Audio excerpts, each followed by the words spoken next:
ኢሞ ግን ደግሞ ተነስቶበታል። ወዘኔ ኢሞ ለምን እንደማይተወን ግራ ይገባኝ። እሺ ኢሞ ላይ እንዴት ተዋወቃችሁ?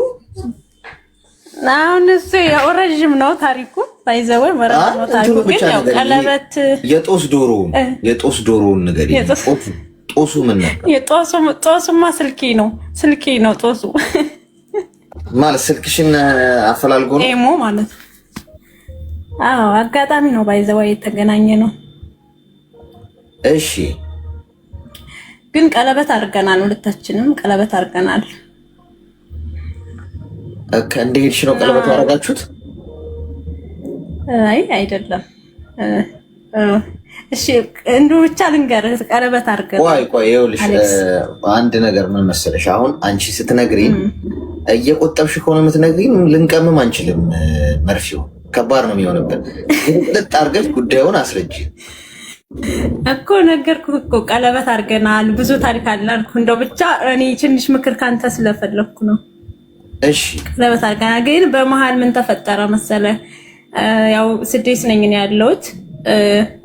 ቺቲንግ የሚባል ነገር ተፈጠረ እሱ ጋር። ከዛን ጀምረን በቃ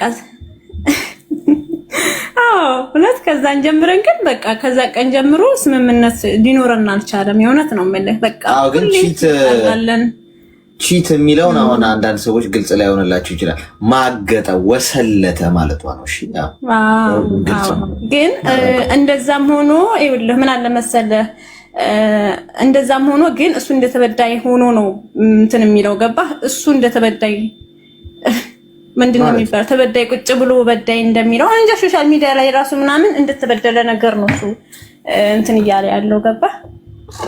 እሺ እና ይሄ ነገር ተፈጠረ እና ከዛን ወዲህ በቃ ይቅርታ ጠይቆኛል።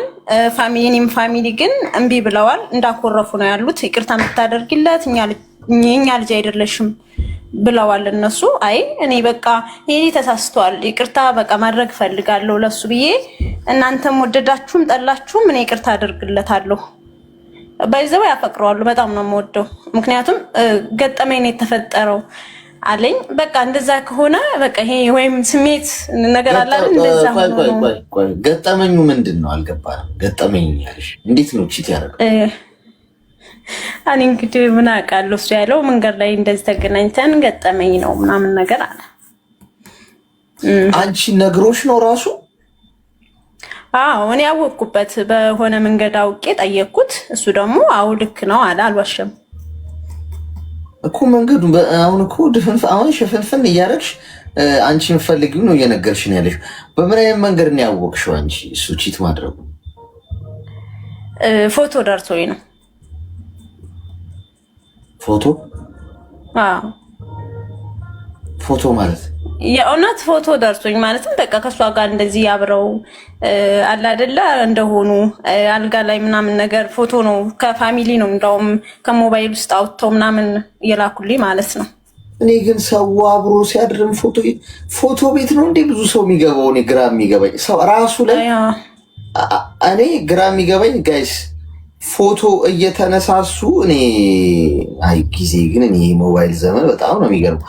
እሺ አሁን ምንድነው ታዲያ? እሺ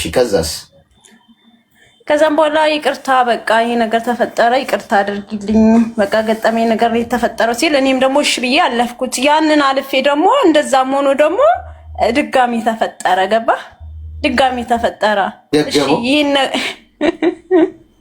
ለሳቀው እንጂ እውነት እውነቴን ነው የምልህ። ተለሰው እንዳትዪ ብቻ